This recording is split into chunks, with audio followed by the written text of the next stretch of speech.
Alright, let's dive into something that's got the sports world buzzing right now. The inaugural season of Ultimate Sevens.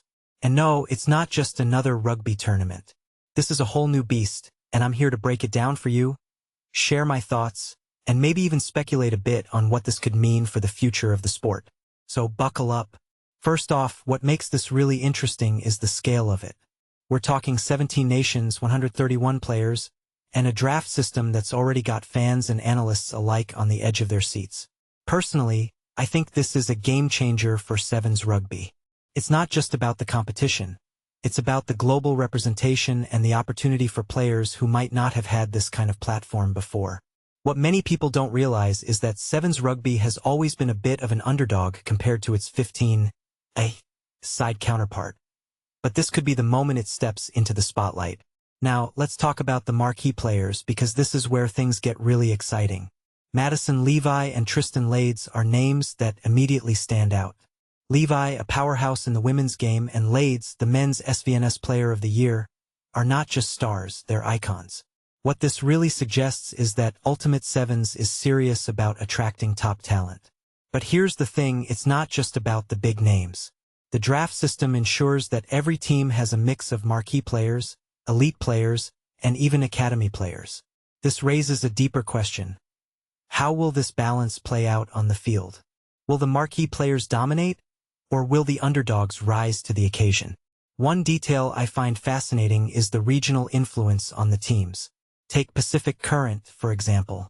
They've got Fijian and Australian stars like Riapi Uluniso and Henry Hutchison. This isn't just a team, it's a cultural statement. If you take a step back and think about it, this kind of regional representation adds a layer of storytelling to the competition. It's not just about winning. It's about representing your nation, your culture, on a global stage. Then there's Sulfuras, with Spanish and Argentine stars like Manu Minero and Luciano Gonzalez. What makes this really interesting is the blend of experience and youth. Talia Costa, a two-time Olympian, is paired with Jimena Blanco Hortiguina, a young playmaker. In my opinion, this kind of mix could be a recipe for something special. It's not just about the skills, it's about the chemistry. Will they gel? Will they innovate? These are the questions that keep me up at night. Atlantic Novas is another team that's caught my eye. With USA and Canadian stars like Lucas Lacamp and Chrissy Scuffield, they're bringing a North American flavor to the competition. But what really stands out is Faith Nathan, the 2026 SVNS champion. Personally, I think she could be the X-factor for this team. Her speed and agility are unmatched, and in a fast-paced game like Sevens, that could be the difference between winning and losing. Albion Athletic, on the other hand, has gone all in on star power. Abby Brown and Isabella Nasser are two of the best in the women's game, and Tristan Lades is, well, Tristan Lades. But here's where it gets interesting. They've also got Great Britain captain Charlton Kerr. What this really suggests is that Albion Athletic is not just building a team, they're building a dynasty. But will it work? In a sport where teamwork is everything, can they come together as a unit, or will they crumble under the pressure of expectation? Clan Taran is bringing a Southern Hemisphere vibe with New Zealand and Australian stars like Jasmine Felix Hotham and Heidi Dennis.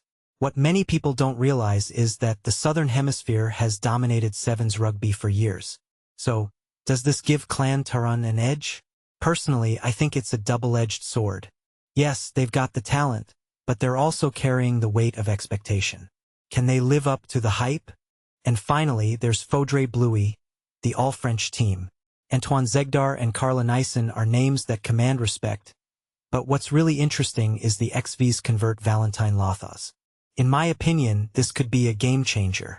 Lothas brings a different skill set to the table, and in a sport where versatility is key, that could be a huge advantage. But will she adapt to the pace of Sevens? That's the million-dollar question.